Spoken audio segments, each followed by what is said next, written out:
প্রত্যাশা মতোই কালীগঞ্জ উপনির্বাচনে জয়ের ধারা বজায় রাখল শাসক দল তৃণমূল কংগ্রেস। কালীগঞ্জ উপনির্বাচনে বড় ব্যবধানে জয়ী হলেন তৃণমূল প্রার্থী আলিফা আহমেদ।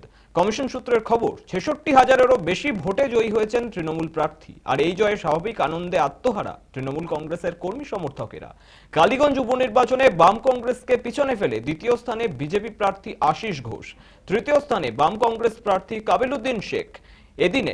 এদিন তৃণমূল প্রার্থীর জয়ের পরই দলীয় নেতৃত্ব ও কর্মী সমর্থকদের শুভেচ্ছা বার্তা দেওয়ার পাশাপাশি কালীগঞ্জবাসীকে এই জয় উৎসর্গ করলেন তৃণমূল সুপ্রিমো মমতা বন্দ্যোপাধ্যায়। লিখেছেন, এই জয়ের প্রধান কারিগর মা মাটি মানুষ।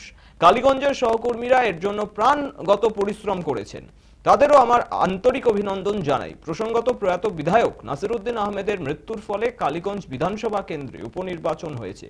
এবার সেখানেই তৃণমূলের টিকিটে জিতলেন তারই মেয়ে আলিফা আহমেদ।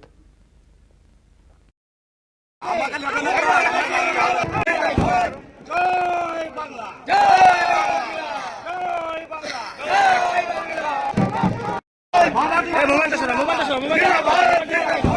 জয় বাংলা।